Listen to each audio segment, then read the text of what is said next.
Reese's Peanut Butter Cups are the greatest, but let me play devil's advocate here. Let's see. So, no, that's a good thing. That's definitely not a problem. Reese's, you did it. You stumped this charming devil. Scott for Scots here.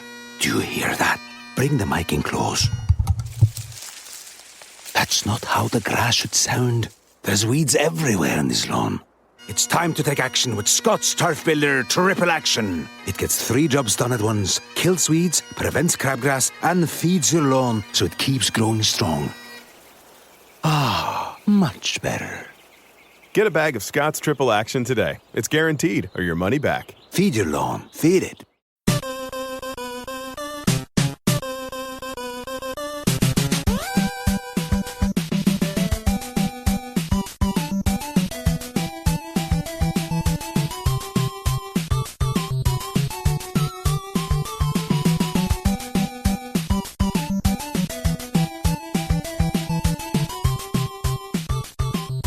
Welcome to the family here on Purple Mafia. I am your host, Paladino Joey, or Joey Wygen. Purple Mafia is available on the sportstuff.com, iTunes, Stitcher, and Double Twist. Great to be back on board to talk about some playoff football. Wish it was a better week, though. A little more entertaining, a little better games, a little better results. Didn't really enjoy anybody that won this weekend. In fact, I can't say anybody that won this weekend. I was happy about it. Honest to God. 3 out of 4, if my predictions were correct. See, it's saying it's not like the people I wanted to win, were the teams that were probably going to win, that type of deal. The final one, though, yeah, it's just you expected a good game. It was good for a while, and then just the floodgates opened up. Just total crap. I might be trying to keep it down a little bit because my wife is sick. She's trying to sleep, kind of, sort of, with a sore throat and all that crap. I hope I'm not catching it right now as we speak. But, yes, it's a playoff conversation. Very briefly, though, we'll talk about the Vikings. Since this is a Vikings podcast, we always kind of check into the news. Now, as we head into these postseason shows, we start off with the news, and then we get into the playoffs. So here we are. The Vikings are expected to make Pat Shurmur the full-time offensive coordinator, according to sources. I'm okay with it, I guess. I mean, it's kind of like, what else were we going to do? I would have liked maybe looking around rather than just kind of stick with the guy that was there. The offense wasn't that successful. Sure, it looked beautiful in the final game of the season, but overall, I can't say Shurmur is my top choice. Other people that maybe know more about it than me say he's actually did a hell of a job for what he was dealt with the offensive line. I don't like the short passes. Some of that was was that Sam Bradford's choice? Was it Pat Shurmur's play calling? It all kind of depends. Sometimes yes, sometimes no. I guess we just have to hope for the best in this one. As Viking fans, we just kind of sit back. There's nothing we can do about it. It's not like there's an election or anything. So we just have to sit back and hope for the best with it. Pat Shurmur will be the offensive coordinator going into the 2017 season. Other than that, that's really pretty much it, other than a couple of, just very minor transactions, guys going into the practice squad and such. Lots of names, mostly, pretty much all undrafted, Caleb Jones and such. I probably don't need to name too many of the names. Tight end Kyle Carter and so many others. Cedric Thompson, safety, all kind of signed. They're ultimately here to, work with the practice squad or training camp and OTAs, all that. So they're just kind of here right now, and you never know. Sometimes guys emerge. Bo Ringer also one of them. That's kind of funny. Bo Ringer, the 6th-round pick. C.J. Ham has been he was activated from the practice squad at one point during the final weeks of the season. C.J. Ham, remember him during the preseason, looked pretty good. A nice, powerful back over there. So ultimately, the Packer game actually isn't over yet, but yeah, it's over. It's just kind of wrapping up the final minutes. The Packers will be heading to the land of Dallas. Woohoo! The Seattle Sea Chickens will be heading to Atlanta. Woohoo! See, that'll be what we'll be talking about later. Houston's heading to New England. Good luck with that. And Pittsburgh is heading to Kansas City. That might be the closest game, but I don't know. They might all be very close. Who knows? Who knows? They might all be very close. So let's just get into the results first before we talk about the second week, and then we'll have fan interaction and all that. So that's pretty much going to be the show today. The Vikings thing there, it was so short, I might as well just jump right in, and then we'll take a break and preview the following week and then get into fan interaction. So I was thinking of doing fan interaction at the beginning, but no, we'll save it for last. Houston defeats the Oakland Raiders, a home game for the Houston Texans that, I don't know. Don't know what the deal was with that. I mean, obviously, yes, of course, we know why Houston hosted it, but don't know what kind of a football game this was ultimately. This was the beginning of what an awful weekend of football this would be. I'm really hoping, it's like sometimes you realize, the first round, you're going to have some junk in the first round in Wild Card Week, and you're going to have some teams that emerge, and they're going to make and they're going to be on the verge of a playoff run. Like somebody, at least one of these 4 teams is probably going to make it to the conference round. So we'll see which one. One of the 4 teams that advanced throughout this weekend. I don't think it's going to be Houston. I'd be beyond shocked if that happened. But there's always junk. Unfortunately, both Houston and Oakland were junk because David Carr wasn't available, and it looked like the Oakland Raiders they never recovered from it. Physically, mentally, none of it. They just kind of weren't there. They weren't really there at all. Luckily, after the first quarter, it was 10-7.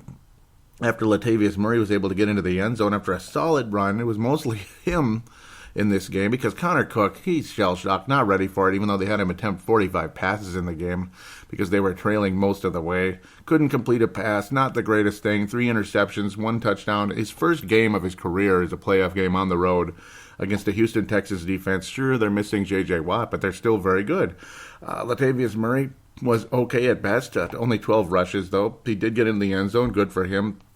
Brock Osweiler was good enough. I mean, he didn't turn the ball over. That was the difference. The way the Oakland Raiders would have won this game is the same way the Vikings would have won the game. Forced turnovers, pressure on Brock Osweiler, and that's what the Vikings did in U.S. Bank Stadium much earlier in the season. Back when we were thinking we wouldn't even have to play this weekend. We'd be waiting for next weekend. Yeah, we thought we would be at 5-0. We were competing with Dallas, Seattle, Green Bay for home field advantage throughout the playoffs. All that. Remember? Wasn't that fun? Lamar Miller, one of the better offseason signings out of Miami. Really strong running back. Not the best game you ever saw because the Raiders' defense was up to the task for the most part. But overall, later as the game progressed, Houston just kind of dominated. And the Oakland Raiders looked like they weren't even trying sometimes. It was really depressing to watch. And I understand they're frustrated, and the quarterback is just, he's not equipped to go in a playoff game. Michael Crabtree was not that good. Andre Holmes was all right, 50 catches, and he did get in the end zone. He was the only one to do that.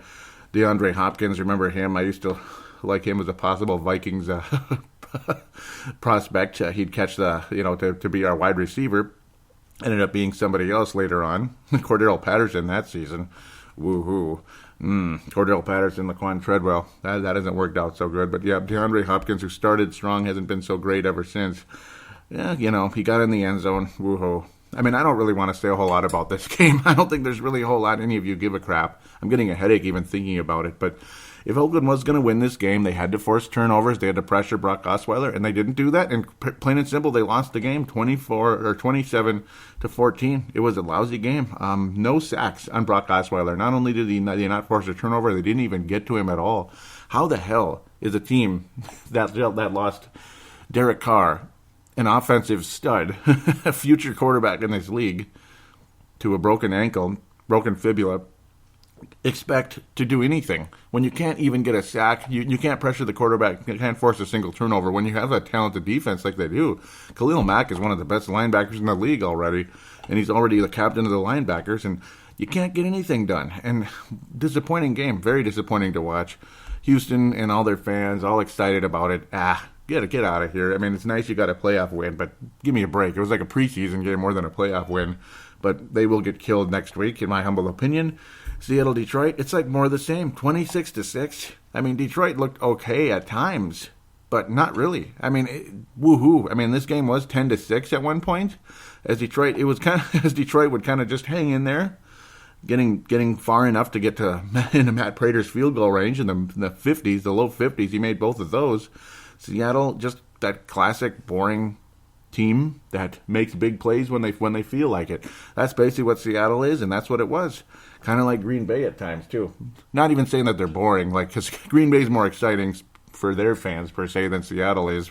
But Seattle got what they needed to when they needed to, and Rawls was just rolling right through the Detroit front line, which supposedly was so great. Of course, there was a little bit of a pass rush on Russell Wilson early. 3 sacks total in the game, but it certainly wouldn't be enough, as Wilson was sharp as he always is and accurate as he always is, and all the time you think you got him stopped. somebody like a Doug Baldwin's open, and he was open many times in this game. Detroit Lions and we thought decent defense was not that great. Sometimes it's decent, but it's not as good as it used to be. And Doug Baldwin, time and time again, would make catches on long third downs. He wound up with 104 yards, 11 catches total out of 12 targets in the game. Just dominated the whole way. Paul Richardson caught a deep pass as well for a touchdown in the game. Seattle just kind of made fairly quick work of the Detroit Lions. Marvin Jones was decent. Anquan Bolden, well, they just could not complete the pass multiple occasions. When we thought Detroit would get something going, it just ended up not happening. And Detroit did not look good in this game. Matthew Stafford, certainly not as accurate as he was earlier in the year. He was basically about what you would have expected a couple years ago. And yes, he has the finger injury, but still, no response from this Detroit team. Time and time again, and Seattle just had their way. Thomas Rawls, 161 yards on the ground, just time and time and time and time and time again. He would just run right through this Detroit front line. I mean, there's nothing you can do when the guy's averaging 6 yards a carry. And it's not just because of the 32-yard gain, it's because of the 11-yard gain, and the 9-yard gain, and the 12-yard gain, and the 15. That's what it felt like the whole game. 8 yards, 8 yards, 8 yards, time and time again. There's nothing you can do when you have a running game working as well as it was on this particular day. And the Detroit defensive line is doing nothing, absolutely nothing, when it needed to. So that's why Seattle's moving on to Atlanta. And being they're the number 3 seed, they're automatically going to Atlanta, and that set the stage for the winner of New York and Green Bay going to Dallas. So my whole prediction of the winner of the New York and Green Bay game going to the Super Bowl is kind of a steep task now.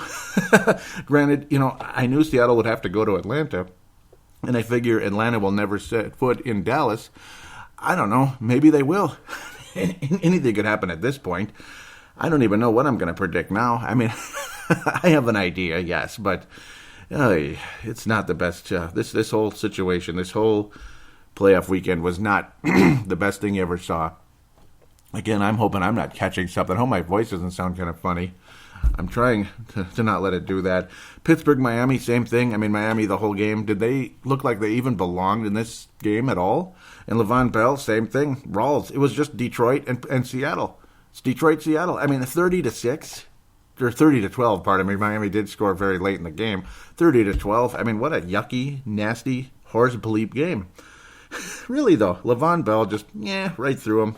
6 yards a carry. He only had a 26-yard long, but he got in the end zone twice. And he's as great a running back as Pittsburgh's ever had. I mean, 167 yards and 2 touchdowns in his first playoff game. Welcome to the playoffs, Le'Veon Bell. Pittsburgh Steelers, very good chance they're going to the AFC Championship game as far as I'm concerned. Miami Dolphins, again, just not much to say here.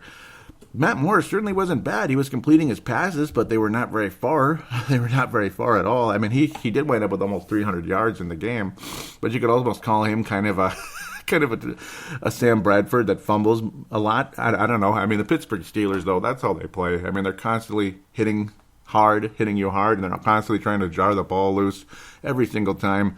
Matt Moore, 2 strip sacks in the game, and he was sacked 5 times, and he was hurt pretty bad on one play. Lucky for him, he went right back out there after Yates just basically handed the ball off a couple times to Jay Ajayi, who was extremely good during the regular season and did hardly anything in this game. I mean, he could hardly move forward against this Pittsburgh Steelers defense. Ben Roethlisberger only had to attempt 18 passes in this game, and he was very solid. It's crazy to think he had 2 interceptions in the game with the way Pittsburgh dominated the whole way, and how Miami just continued to fumble the ball away time and time again. Turnover after turnover. Miami Dolphins look like they don't even belong in this playoffs. And I was thinking, how did they win 10 games? And I understand they were missing their best quarterback, but still, this was lousy. I mean, Ryan Tannehill should have and would have come in handy today, but it's one of those things where, he would have been able to play for the division round, but it just wasn't meant to be, unfortunately. So it is what it is. I mean, a guy can't just come back like that. He would have had to wait one more week. Unfortunately, though, there's no way this Miami team was going to get past Pittsburgh today. I mean, I was hoping, as I posted on Facebook, go Dolphins and Giants today. Yeah, I was hoping they were going to win. That doesn't mean I was predicting the Dolphins were going to win. I was predicting the Giants were going to win, as you heard. I was predicting the Giants were going to win the NFC. Yeah, that didn't work out at all. It really didn't. And I'm kind of pissed off about it, to be quite honest. I mean, what the hell?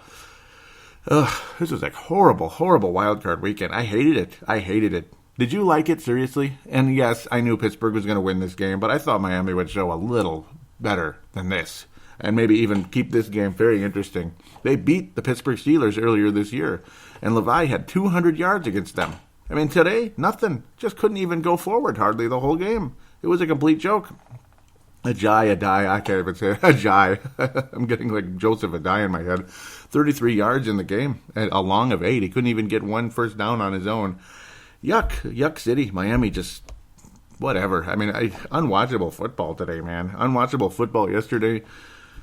Green Bay officially 38-13. Didn't work out at all, did it? NFC Championship. Well, I ain't going undefeated this year, am I? I thought there was a good chance I might have another undefeated season like I did back in the 2014 season / January 2015, if you know what I mean, going into the playoffs that year. New York, I still feel is the better team out of these two, but Green Bay was the hotter team, and that's what happened. The New York Giants they started this game well. Eli Manning was completing passes, and then certain events started to take place, and this game really started to backfire in a huge way. Calls going against the Giants, this and that. Randall Cobb with a miracle catch at the end of the half. He definitely pushed off, and there was it ended up being a 42-yard Hail Mary.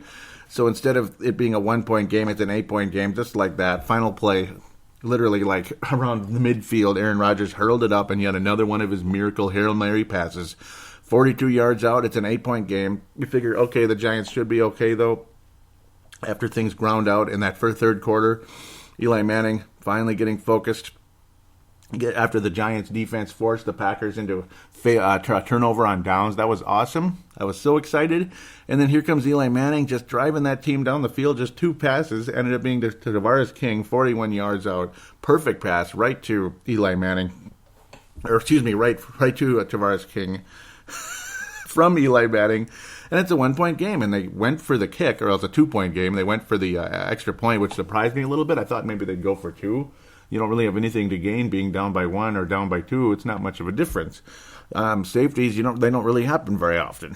You can't really count on getting a safety, or you can't really worry about, oh boy, what if we get a safety or whatever, that type of thing. And of course, that first touchdown by Aaron Rodgers to Davante Adams, who just killed the Giants the whole game. He was always over it, and the Giants, it felt like in that second half, were just playing off of Davante Adams the whole second half. And this was, of course, after your old friend Jordy Nelson got hit in the ribs pretty good on a play where he wasn't able to catch the pass, hit very hard on the sidelines, and there was no penalty called, it being a late hit, and the defenseless receiver, all that, and Jordy Nelson would not return. They say a rib injury. Was it broken? Probably, maybe, I don't know, bruised.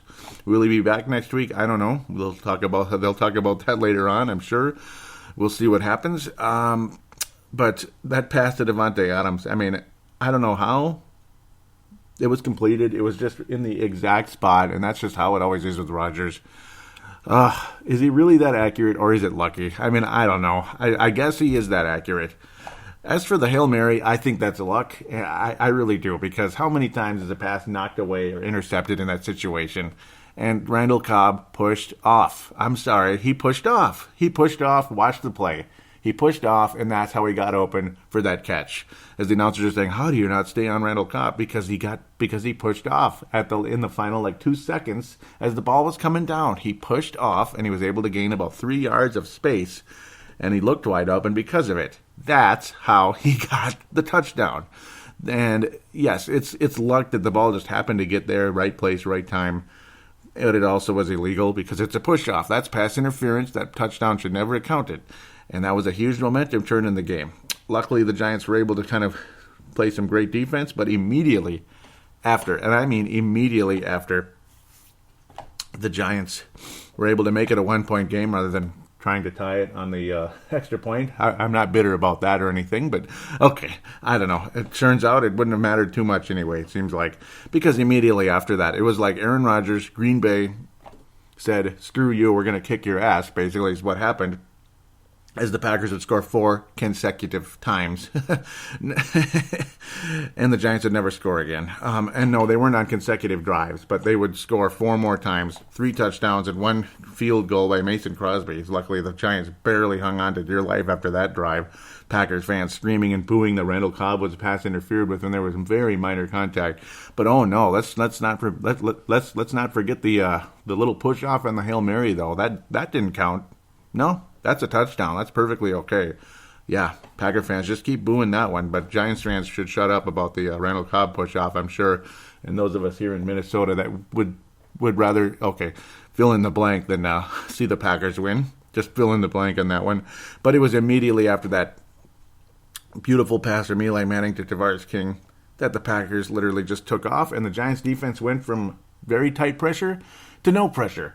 What was also surprising is how the Packers kept handing the ball off rather than trying to make a pass from Rodgers, which would probably have been completed on that 4th and inches, or Rodgers pretending like he's going to pass and then doing his patented little runny, good old goody gumdrop crap that we can't stand watching, but it continues to happen. But that's where things changed. It was just Rodgers all day after that until much later. I mean, every time the ball was handed off to Ty Montgomery, it seemed like he was going forward about 9 feet.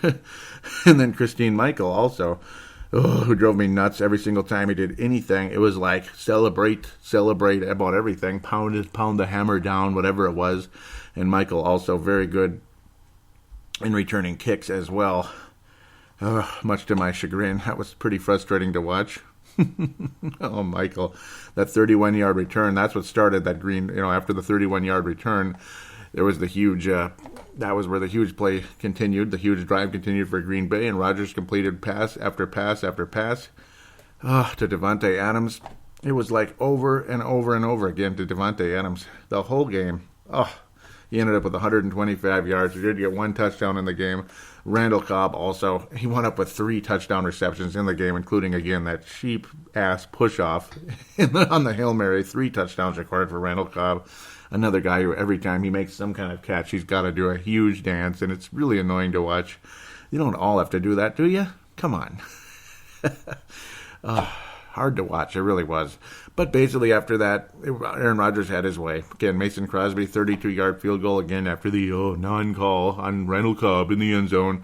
And then he got his touchdown, Randall Cobb, 5 minutes later after the Giants couldn't do jack crap. 31-13, that was pretty much it. And you could just sense it from there on out. And then, of course, the Packers got the ball back again after a strip sack on Eli Manning. And they wound up in the end zone again, 38-13. And the frustration continued there. Just Aaron Rodgers dominated the whole game. 4 touchdowns, 125 yards, or 125 quarterback rating. Dominated 62%, and that's only because of a couple of knockdowns here and there, but no turnovers, absolutely none by the New York Giants, other than the turnover on downs, which was great. But a very frustrating finish in this game. The way Green Bay just rolled right over the New York Giants. It was almost like the St. Louis Rams over the Vikings in the 1999 second-round divisional game, where things looked like, okay, maybe they might be all right, especially after the touchdown by Eli Manning, and then it was just, it was kind of like that. Late in that third quarter on, Green Bay scoring four times, 24 consecutive points for the Green Bay Packers, and that was it. And the Packers roll, and they're going off to Dallas. Woohoo! Get them cowboy hats ready, I guess Viking fans, get them cowboy hats ready. Start cheering for the Falcons, I suppose, unless you actually want Seattle to win. I don't know why you'd want that. But, oh boy. I'm not really going to enjoy the NFC second round at all. I would cheer for the Cowboys more if Tony Romo was quarterback. I mean, I'm not really behind Dak Prescott that much. I don't really have a whole much against him. But, he's just a rookie. Whatever. I don't know. Tony Romo's a little bit more likable than Dak Prescott, I think. Prescott's just a new guy and whatever. I don't know. I can't really say much more about it. He's not, whatever. I'm not that impressed with him just yet. He's good, but I don't know. I don't think he's ready to win a Super Bowl, and, well, we'll see. We saw other guys do it too, I suppose. We saw the Bradys, we saw the Russell Wilsons do it too very earlier in their careers, so who knows? Anything could happen. We'll be back right after this to preview the Divisional Round.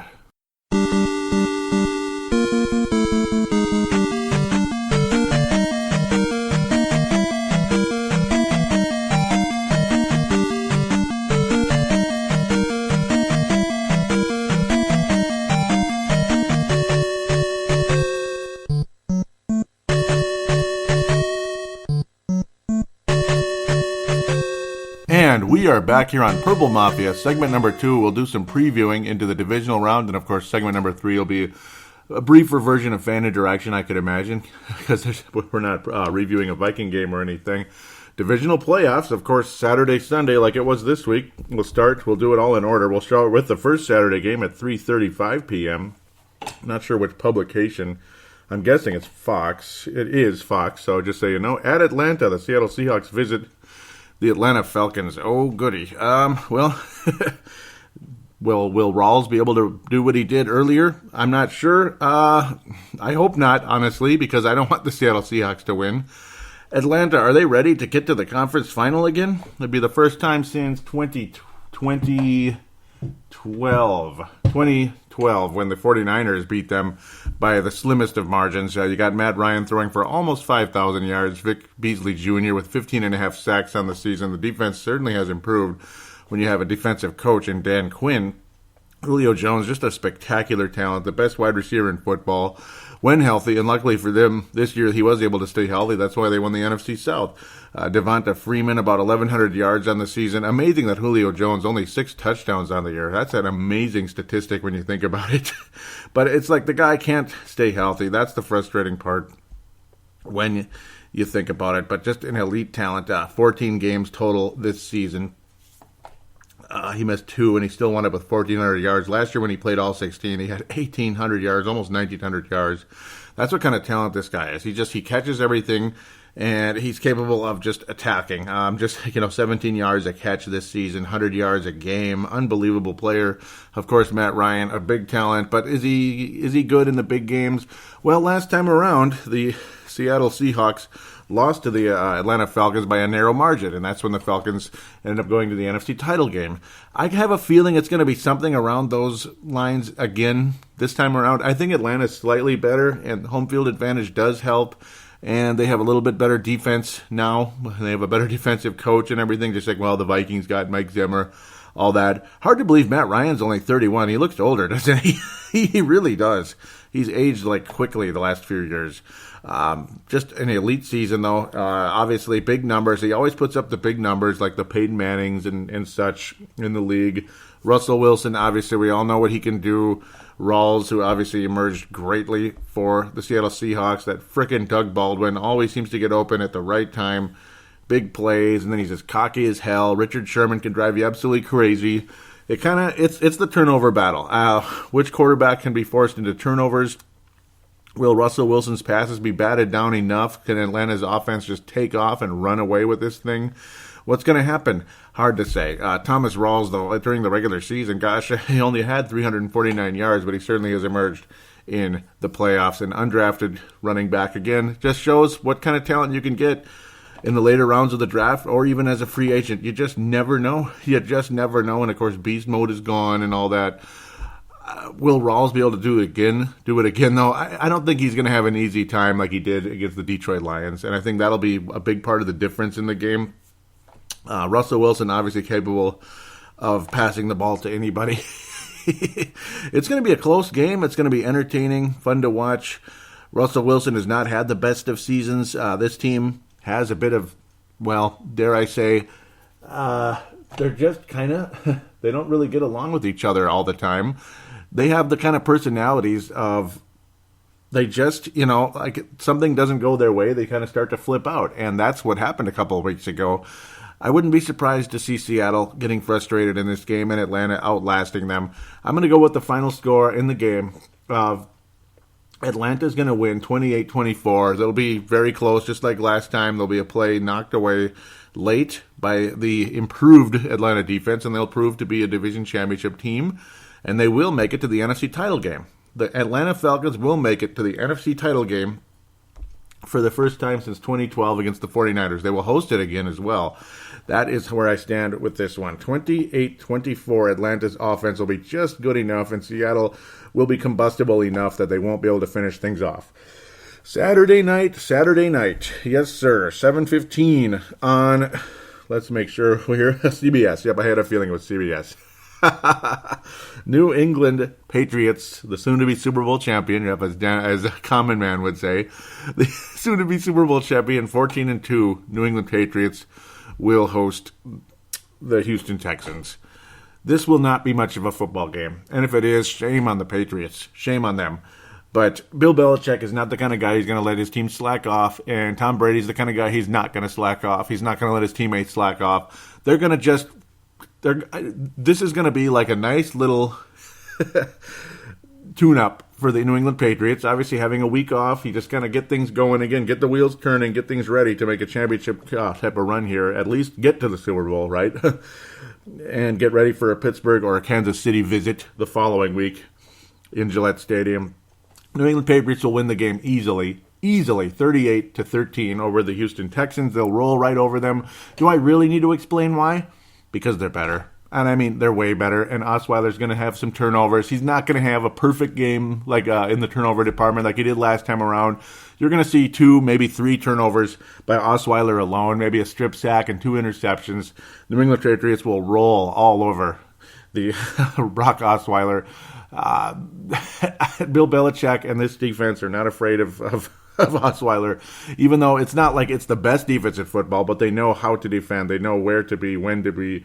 And the Patriots, to say Houston's got a tough defense, I think they're going to score a lot of points off of the turnovers in this game, and the offense will score the rest. So it'll add up to 38 points because of the turnovers and the great ability by Tom Brady. And, of course, LeGarrette Blount on the goal line will get things done. He will absolutely put this team in position to win, and that's all that matters at the end of the day. The New England Patriots will win 38-13 over your Houston Texans. To some of you out there that may be cheering for them because you just don't like the Patriots, and well, we're happy for you, I guess. That's just how you're going to have to be, I suppose, on that one. So let's switch into Sunday. That's right, Sunday. As things are acting up here, the Kansas City Chiefs will host the Pittsburgh Steelers at high noon in Arrowhead. This will be a really good game. This will be a classic old-school football right here. You're going to see good defenses. You're going to see good offenses. Pittsburgh, to me, though, has that playoff-tested ability. They are playoff-tested to a point. Now, not everybody's playoff-tested. Le'Veon Bell is a rookie, pretty much, to the postseason. And he has, he was unbelievable against the Miami Dolphins. I don't think he's going to get numbers like that against the Kansas City Chiefs, and he does. Holy moly. New England's got their work cut out for him in the following week. But Kansas City, to me, is not a football team primed to go to a conference final, despite the fact they're hosting the game, despite the fact they won a very tough division. And also the Raiders would have won it if not for the injury to Derek Carr. We could talk about that forever and ever and ever. Kansas City, though, to me, and Andy Reid. Well, Andy Reid has gotten teams to the Super Bowl before, like once. He's gotten teams to the conference final game many times with Philadelphia. I don't know. Alex Smith and all that. And when you hear people compare Sam Bradford to Alex Smith, it makes you kind of sad, makes you cringe. You hope and pray to God that that's not what's going on with Alex Smith and such. Boy, I hope it's not. Kansas City Chiefs, to me, I just don't trust them in the postseason. And they've made it several times now with Andy Reid and Alex Smith. They made it multiple years here. They've had some very good teams. I remember the Colts just rolled right past them. To me, this team, I just don't see them as I just don't see it. I'm sorry. Their defense is really good, and Andy Reid has been a defensive coach in the past. Obviously, his teams have had good defenses with Philadelphia in the past. Man, I just don't see it. I don't. Alex Smith, 3,500 yards on the season. It's like, woohoo. That's not that great. Running backs, obviously, Spencer Ware. Well, he's not bad, but he's not great. He didn't get to the 1,000-yard mark. Tyreek Hill is definitely a threat, one of the best special teams guys. And, well, if he breaks one for a touchdown, then that can change things a little bit. It's definitely a momentum changer whenever you see a guy take the ball back for a touchdown on the kickoff. That's one of those types of things, obviously. And he cost Marcus Sherrills $100,000, doggone it, because Marcus Sherrills did not have better numbers than him at the end of the year. So it's one of those type of things. Doggone it. It is what it is. Oh, I'm bouncing everywhere. Pittsburgh, to me, is going to win the football game. They know how to win playoff games at home, on the road, whatever it is. And if they don't, it would be because of the Kansas City defense. Certainly not because of the Kansas City offense. It would be because Ben Roethlisberger has a bad game, and Le'Veon Bell just can't get going like he did against Miami. I don't think anybody's going to have a game like that again in the playoffs. And if they do, they might win the whole thing here. Maybe LeGarrette Blount. Who knows? No, I'm kidding. Or Ezekiel Elliott with Dallas. Yeah, but no. We'll talk about that one last, of course. To me, that's the only way Kansas City can win the game is I just keep calling him Brock Osweiler. Well, Ben Roethlisberger is a Brock Osweiler. If he is like him in that game, he struggles, turnovers, he's just off, and he's capable of that once in a while. But most of the time, he's pretty damn clutch. He's got a lot of weapons, and of course, the Pittsburgh defense. They've given up tons of yards, they've given up points in the season, but they force turnovers. Alex Smith is a conservative quarterback, without a doubt. So that helps a little bit, but if they really get physical on the guy, Alex Smith isn't going to do a whole lot. And I can see the Pittsburgh Steelers winning a fairly low-scoring football game, 24-17 over Kansas City, disappointing their home fans once again. They haven't won a playoff game in forever. It's been a long time, not since the 93 team that with Joe Montana went to the AFC title game, only to lose to the Buffalo Bills. Oh, goody. Joe Montana was the quarterback, and he was really old. He was 38 years old, if I remember correctly, at the time, way back in 93. Only 8 interceptions on the year for Alex Smith. He has fumbled the ball 7 times and lost it 4. Don't be surprised to see one of those in this game, because that's Pittsburgh. That's just their chippy team. I don't like them. I'd rather see Kansas City win, even though I don't really like Kansas City that much either. But I don't like Pittsburgh at all. And, I'm sick of seeing them win. I don't like the way they play. I don't like the attitude that much. They kind of remind me of Seattle, honestly. Just not as bad. But they are going to win the football game 24-17. They'll just be a little bit too much for this conservative offense. And the Kansas City defense will be good enough to keep them in the game, but they will not win the game. And once again, the Chiefs will lose, even despite having the first-round bye. And the Pittsburgh Steelers advance to the AFC title game versus the New England Patriots. And again, I am still firm on the Patriots winning the AFC. So there you go. Patriots still go to the AFC, or go to the Super Bowl after that. Dallas Cowboys host the Green Bay Packers. And I mentioned the winner of that game would at minimum go to the NFC title game. So I have to stick with that. I have to. And what did I say at the beginning of the season? What did I say at the beginning of the year with Green Bay Seattle in the NFC title game? I don't have Seattle making it, despite the fact it's very possible they could beat Atlanta on the road. But I don't know. I'm seeing things from this Packer team. I don't like it, but as an objective fan, I have to play this role. I've kind of got a feeling that Green Bay is going to go into Dallas and take them out. And if you read my tweets, at Purple Mafia Show this week, you know I wasn't cheering for the Packers. You know I am in no way whatsoever cheering for this Packer team this weekend. Even though I don't like the Cowboys that much either, I am not cheering for the Green Bay Packers. So please don't go there, okay? I don't think the Cowboys are going to win the game. I think Aaron Rodgers is sharp enough. He's going to beat this. He's going to take advantage of a Dallas defense that's not that good. They made Sam Bradford look pretty damn good out there. They really did. The Vikings got through this Dallas defense, and it's going to cost them. And it's going to cost them dearly. I was hoping it was going to be the New York Giants going into Dallas, which would have been a really easy. Woo, the Wild just scored again. Hell yeah. Sorry. Wild in the background. Check out Brave the Wild if you could. Well, go Bruce Boudreau in Anaheim, up 3-1. All right. But yeah, pardon me. Green Bay Packers will be going to the NFC title game because Aaron Rodgers is completing passes that shouldn't be completed. He is completing passes that should not be completed. It looks like they're on a magical run. I don't enjoy this at all, but it's starting to take shape, what I was seeing at the beginning of the season. I don't like it at all, but it is what it is. We're seeing a sharper Aaron Rodgers, like I was talking about earlier in the year. I had a feeling late in the season he would pick it up, and he's picking it up. It is what it is, man. It is what it is. Despite Dallas having the offensive legends, Dak Prescott being this beautiful story, Ezekiel Elliott being the leading rusher in the league as a rookie, just a great pick, Dallas and the best offensive line ever. Green Bay is gonna frustrate Prescott enough. Ezekiel Elliott will get his numbers. He'll get some numbers, but he won't get as much as he'd like, I'm sure. And the Green Bay offense, more than anything, is going to win the football game for the Green Bay Packers. They are going to put up the points, baby. It's going to be 31.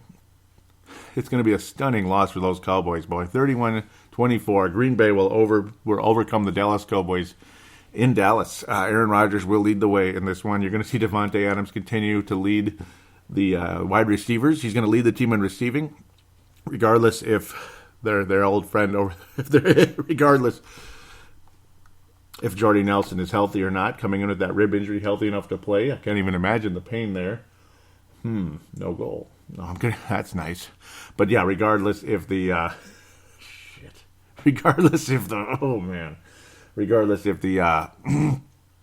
if Nelson will be healthy or not, I got a feeling that Davante Adams and Rodgers will be a part of things there. They will complete the passes they need to, and the Green Bay Packers will advance. Ty Montgomery, all that are going to be enough to beat this not-so-good Dallas defense, and it will do them in early. And a lot of people were worried about that with the Cowboys. The Cowboys find a way to win games, and that's the thing. Maybe they'll luck out and win like they did against the Vikings and so many other teams. They've hung on all year, but I got a sneaky feeling they're done right away, just like Kansas City, and the Packers advance to the NFC title game against the Atlanta Falcons. Weird matchup, but it's happening, and that was a very entertaining matchup earlier this season. I was talking about what an entertaining game that would be. I remember I forget who I was talking about it with. Was it my friend Jacob or Kurt at work, or was I talking about it on the show? Like, what a great matchup that is with all that offense. It's going to happen. It is going to happen. You're going to see fireworks in Atlanta in 2 weeks. It's going to happen, folks, and that's where I stand right now. And the winner of that game, I got to feel. The winner of that game is not going to win the Super Bowl, though, but they will get there. Yeah, no kidding, right? I kind of have a feeling Green Bay's going all the way to the Super Bowl right now, and they're good, but they will not beat the Patriots. They'll get there, but they won't beat the Patriots. The Patriots will be good enough to beat them. Very entertaining game, but the Patriots, I still maintain, will win the Super Bowl, but the Packers will get there. Wow. And you think I'm cheering for it? Hell no. Hell no am I not cheering for it. Maybe Atlanta will get there. Maybe I'll have a different feeling coming in, but as right now, at this moment, my prediction is the Packers will win the NFC. Because I had a feeling the winner of that game today would go to the Super Bowl, and the Packers were resounding victors in that one. So that's how I stand. Let's take a break, come back for fan interaction. You first will hear from Dave Martin.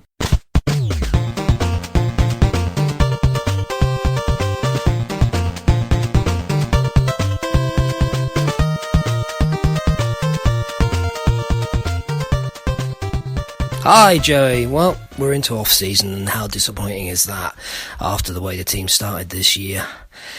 So we beat the Bears. Well, whoopee, big deal. That team was clearly still on the O'Hare tarmac mentally, because they didn't show up to play. Didn't make a lot of difference.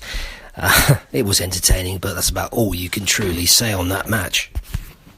Listening to the last podcast, just got to say that Gerald nailed it completely on the season. I think he encapsulated perfectly the 2016 Vikings.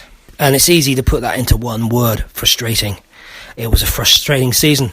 Can't say I agree with perhaps the final comments regarding going backwards. I think if you looked at some of what this team achieved, I mean, we had a high-scoring defence for a good period of the season. Admittedly, they fell off the wagon in a couple of those games very near the end of the season, which, is really difficult to explain. But, we've had a good defence for now the last two seasons. And, I see no reason why that defence can't continue to improve. If they can plug in a couple of more players that they find, whether it's free agency or in the draft, that defence is there for a considerable period, hopefully. On the offensive side, it would have been nice to see that O-line give the quarterback a bit more chance to throw the ball or have a run game so that we can actually be more diverse. But that was what it was. But, in retrospect, and perhaps taking the passion out of the game, looking back at the season, we were bloody close. Let's be honest, a missed punt against Dallas, we win that one. That alone could have changed the season completely for this team. The two Lions games, the clock management at the end of that first match, we should have won that one.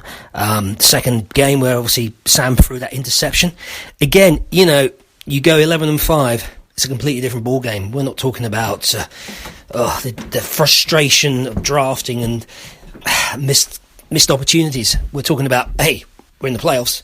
We have a home game. We have a chance to move on. More likely we would have been one and done knowing this franchise, but we could have found a way, perhaps, to the promised land. The fact is, we weren't that far away. Not that far away at all. So I will maintain my optimism now we're into off-season and, hope they can build this O-line back to some sort of functionality and give Sam Bradford a chance to actually perfect his craft as a quarterback. Personally, I think they have to build behind Bradford. I think he's done more than enough this season to prove his worth. A new NFL record in passes completed. I mean, that says a lot behind what was a trash O-line. So the key is to find a left tackle that can protect his blind side and let him get on with his job. Let's be honest. This team has a championship caliber defense. It now needs an offense that can supplement that and take this team deep next season. We have to rely on Spillman to find those key components to rebuild that O-line and give this team a chance to actually go somewhere next season, because I believe they can. They have the defense to do it. They need an offense that can at least put points on the board.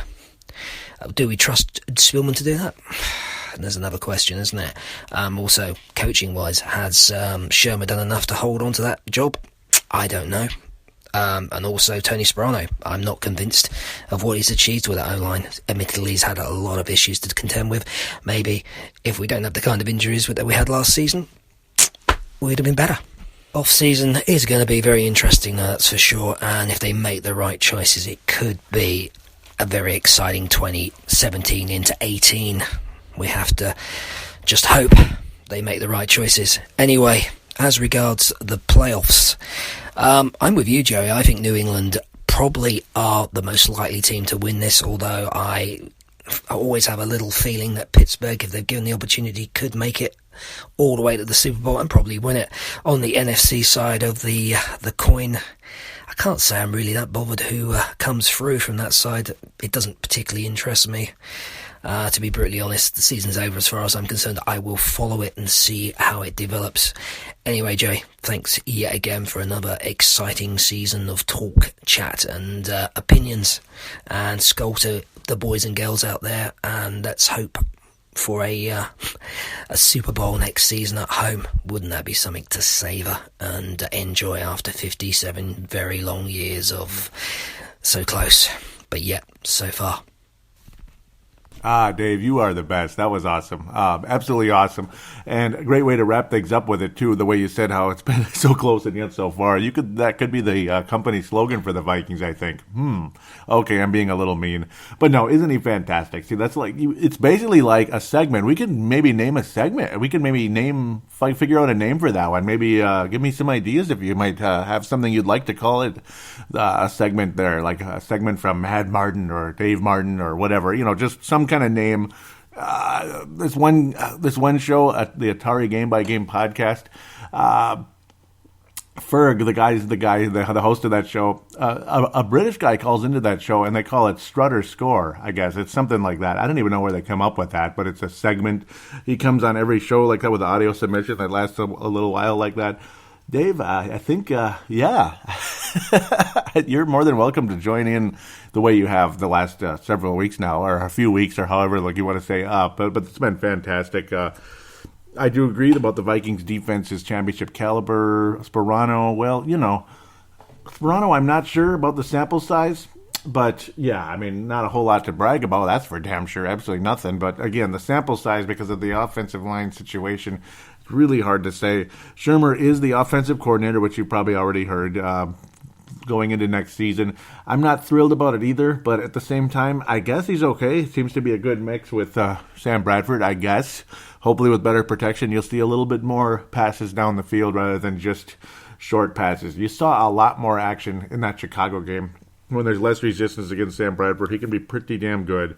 And he was great much earlier in the season against the Packers and other teams along the way. So hopefully things will develop. As of course, Sam Bradford will be the starting quarterback starting the season out next year, and we'll see how things go. I mean, is he going to stay healthy? This and that. And is he going to be a disaster? And then Teddy takes over. So who knows? Hopefully Teddy's healthy enough to take over at some point if he's going to be needed. I personally would love to see Teddy back, and of course, ending things with the happiest ending of all time, maybe Teddy Bridgewater hoisting a Vince Lombardi trophy in U.S. Bank Stadium. Oh my God, that's the happiest possible ending I could imagine. As nice as it would be to see Bradford holding it too, but Teddy, it would be the happiest ending because think about all that's happened since then. So thank you very much, Mad Martin. Yes, please do, please do keep these coming. You are a superstar, seriously. I remember he made a very nice comment also on the Twitter account, and that's where I've met Dave Martin, and where he's become affiliated with this show in that sense out of Northern Scotland. Well, I have it set up on the wrong one, but it is at Purple Mafia Show for that. Also, I'll give a quick shout out for the Facebook. There's facebook.com/Purple Mafia Show. Please go there and click like. There's also, though, MN Vikings, not Vikes, MN Vikings Haven, who was created by Trevor Wicker, and he's kind enough to let me post this show on his Facebook page, so I'm more than obliged to give him a shout out and encourage you to join that page as well. Please do go there and click like and comment on there. I know some of you have been doing that. I've seen Anthony Batista on there.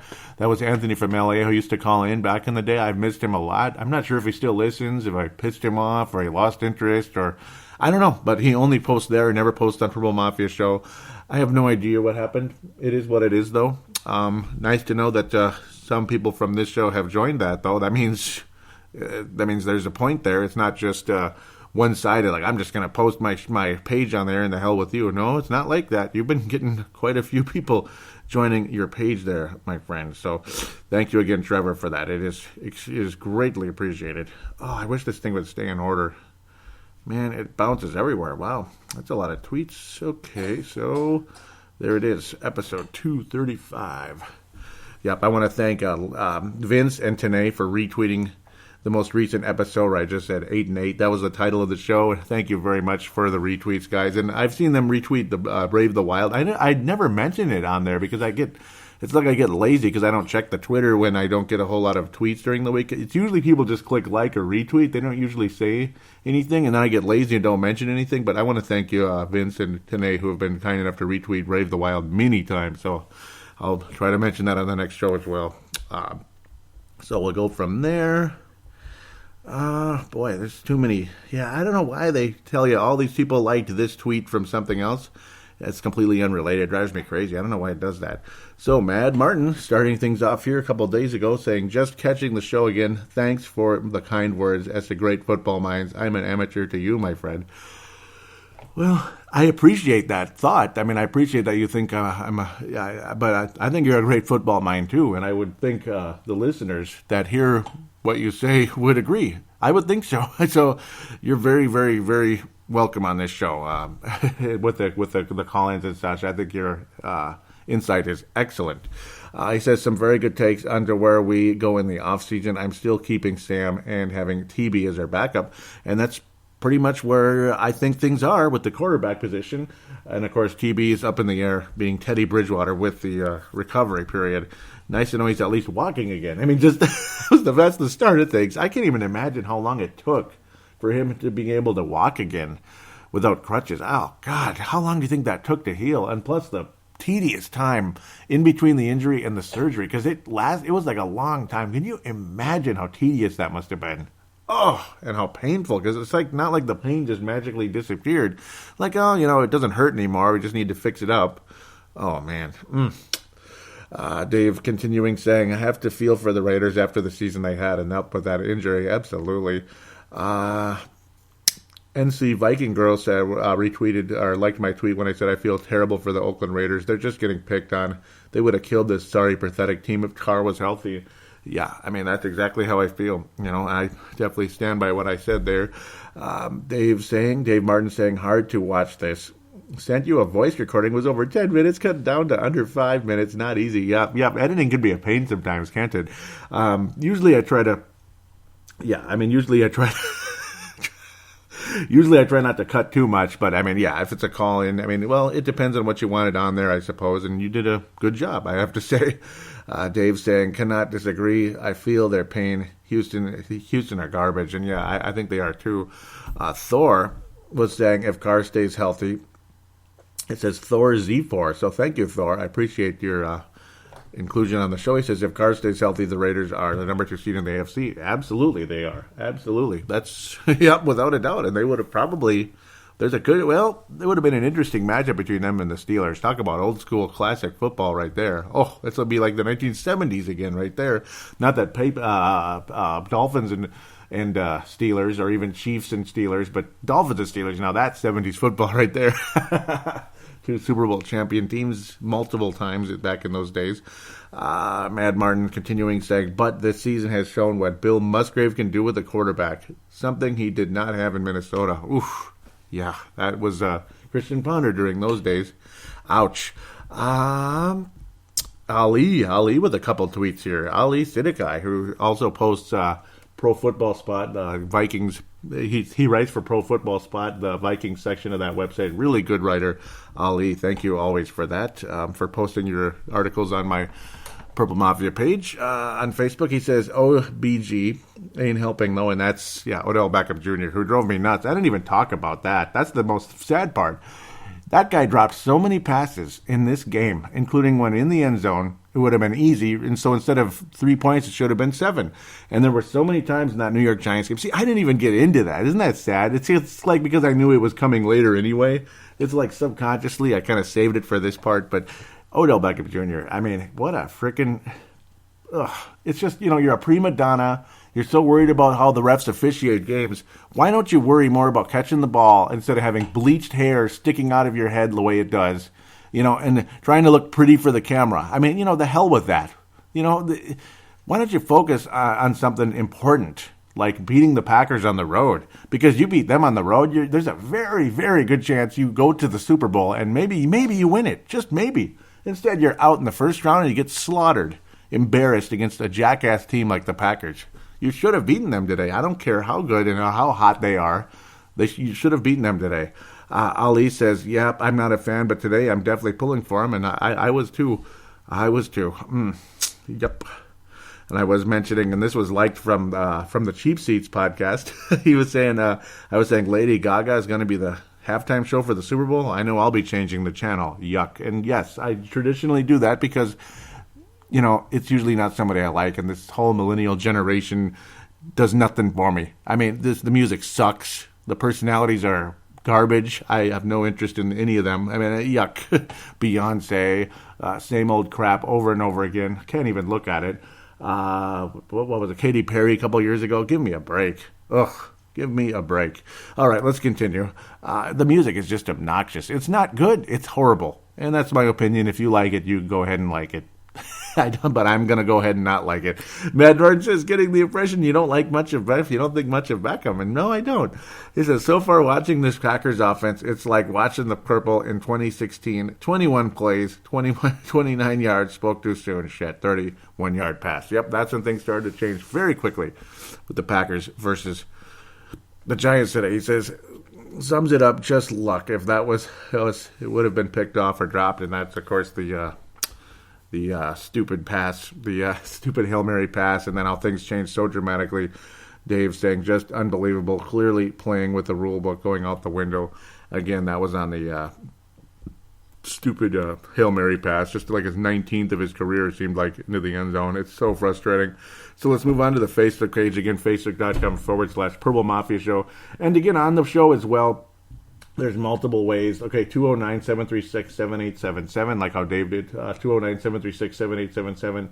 There's that way. Then there's the call-in button, which goes the same way. 209, it just goes through the same line, but it's instant.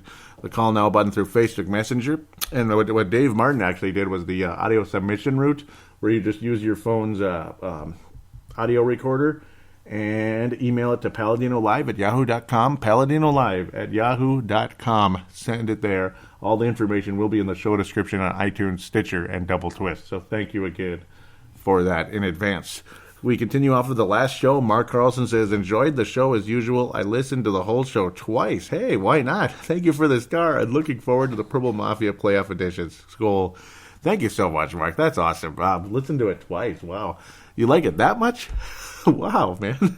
I really appreciate that.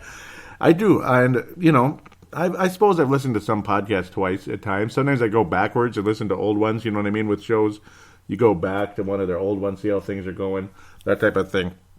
Or even listen back to some of these from, the past, too. Like, what did it sound like in 2014 and all that? I couldn't believe listening to an old Timberwolves Explosion, or State of the Timberwolves 2010. I can't believe how much younger me and Marcus sound. And then you look at the calendar, and it's 2017. Wow. Man. There's a reason why the 600th episode that I've ever done is going to be on the next Purple Mafia. The 600th combined episode that I've ever recorded. 600! That is insane, and it's coming up in only a week, ladies and gentlemen. That is nuts. That is absolutely insane. 600, man. I can't even I can't even believe it. And then also the 9th anniversary, the 9th birthday, whatever, so to speak. Even also strange, August, August, what am I talking about? That would be January 28th, I do believe, 2008 was when we started doing this. That's just beyond words, man, beyond words.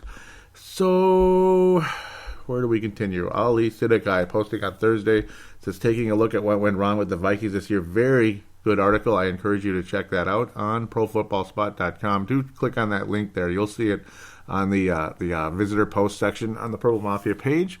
Tony Coleman says, it pains me to root for the Cowboys, but I have to do it.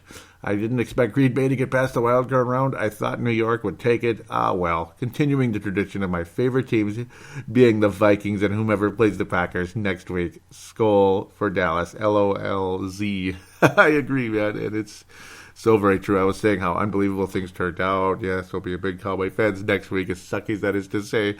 Oh, man. Yep, Tony, love you. That's a guy who goes back to 2009 at a bare minimum, unless he actually started listening to the show in 2008. But when I was talking about the 600 episodes and the 2008, man, and at minimum 2009, man, it's just crazy how long this show has been around. Purple Mafia started in April 2008. Everything started with paladinolive. We'll talk about that some more next week as we celebrate that many shows. Man, 600, man. I can't believe it. That's a long time. If you get in just on sheer longevity and say numbers, and I don't mean necessarily listeners when I say numbers, but numbers like, say, base hits. See, like every show counts as a base hit or a home run or something. I must be in the Hall of Fame now when it comes to podcasting, right? And I'm not saying that as an ego. I'm just saying that as longevity, hanging around and sticking with it. And, man, that's a big number. Oh, my Lord, that's a lot. I can't believe it's been that long. But, man, it's something I'm proud of. It's something I am very happy to bring to you as well. Those of you who have said you enjoy this show so much. And, yes, Gerald, with such nice comments along the way. Mark, so many good comments. Dave Hickey, you guys are just awesome. I mean, I thank God for that I know you. You know, Tony Coleman for so many years, man. Dylan Richardson all the way back to the beginning. So many Australians with Timberwolves Explosion, and it met some great people. Obviously, Vince Germano, Hank McCoy, Courtside Podcast. I'm going to talk about that more in the next show, but it's like still, holy moly. I wanted to jump on something real quick, so then I screwed it up. It was like right in front of me, and I posted Go Dolphins and Giants today. I might as well mention what some people said. It's kind of some back and forth. Christian Smith is saying, nah, Steelers. Stephen A. Smith liked what I said. Stephen A. Smith, I miss you on the Purple Mafia page if you're listening. Man, I miss you a lot. Ali Siddiqui thought the Steelers and Packers would win. He was right. I was saying how the Steelers, I don't like them very much, and how Eli Manning's been really clutch and blah, blah, blah, and they beat him when they were 15-1. And Ali says, very true, though the Packers are red hot right now. It very well could go either way. I, of course, will be rooting for the Giants, and yes, the Packers. Yep, the Packers should be going all the way, I think, in my opinion, at least getting there. Ali says, I don't like Seattle. They always have calls going their way. I agree. Oh, my God, I love this. I can't believe I didn't read this. He says, don't like Sherman. Nope, I don't like Sherman either. That guy he's my least favorite football player. I hate Richard Sherman. I mean, if you like Richard Sherman, you're either blind or you're a jackass. I hate that guy. He says, I don't dislike the Cowboys, but root against them because all the hype they always get. Yeah, I don't like him either. Scott Curvers, I didn't really like this very much. kind of got on my nerves a little bit, but don't they all? Right? No, I'm kidding. Don't they all? He says, did the Dolphins actually suit up today, or did some high school team win a raffle and they got to play for them? I mean, I'm not bothered by that, but okay, I get it.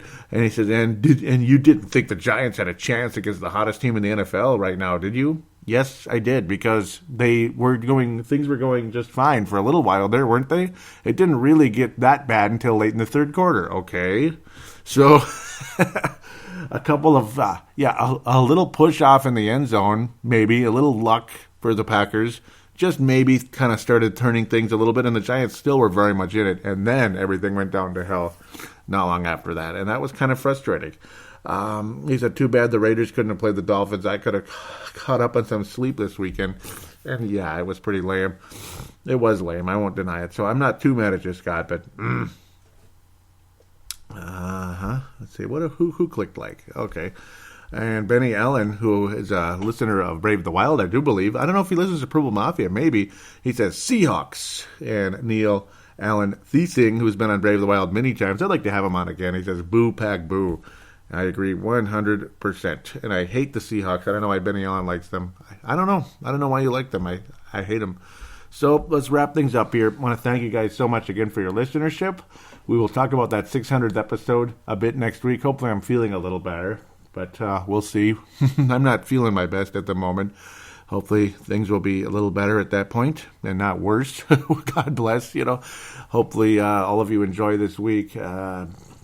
Hopefully we get some better football next week. This was crap. This was just crap. I hated it. It reminded me of what the Vikings season was after week number 6 officially, because we had the bye week in week 7. We had the bye week in that other week number 6. So yeah, hope all of you. I can't say hope you enjoyed the weekend, because I don't know, unless you really, really liked one of the teams that won, which I don't really like any of them. So yeah. I don't like the Steelers. I don't like the Houston Texans. I couldn't care less. Who the hell are they? Seahawks. Just a bunch of bull crap. And same with the Packers. So, whatever. Let's hope for better football next week, right? But yeah, keep them coming, Dave. You are awesome. Let's pass out some stars here, please. Yes, let's do that. Dave Martin Gold Star, silver star with gold plated all over it, goes to Mr. Tony Coleman. Loved that little post in there. And also, we will give a strong bronze star, silver-plated bronze star to Ali. I mean, love the interaction. Awesome. Interaction this week was fantastic. In fact, I could even... I'm going to give Ali and Tony silver stars this week. You know what? Silver stars for both of them. And there it is. We'll just, and a bronze star to Mark Carlson. Got to give it at least a bronze star. Really nice comment in there as well. Thank you guys so much for your interaction, your inclusion on the show, your loyalty for many years now. Most of you have been around at least 4 or 5 years. I mean, even the new, semi-newer ones have been around for 3, 4, 5 years. Just amazing. Like Dave Martin's been around for years. So you guys are great. And yes, Dave, let's think about a name for that segment. Just have something fun. Maybe I could add a tiny little bumper to it. Like maybe it's like 10, 15 second long, like da-da-da-da, whatever, that type of thing. So, we'll think about it. It'd be fun. Maybe let me know at some point if you have any ideas. And if not, I'll try to hopefully get my lazy ass to think of something at some point. Until then, thanks again. And please, out there, if you could, give a positive rating for Purple Mafia on iTunes. It would be greatly appreciated. iTunes or Stitcher, I will definitely give you a shout-out, and you will get at minimum a bronze star on the show, depending on your interaction on the show as well. Give a shout out to Malcolm McSween out there. Those of you guys miss you, don't hear from you as much. Shout out to Sebastian Balls, Sebastian Barton. I know you're out there somewhere. I don't even know if he keeps up with listening anymore ever since he got with his girlfriend. It's like some people, they just vanish when they get a new girlfriend, and you don't hear from them forever. Just like Marcus the Forecaster. That drove me nuts, but it is what it is. It is what it is. But all right. Take care, everybody. Hopefully I feel better. And if you're not feeling well out there, hopefully you feel better as well. Thank you and take care.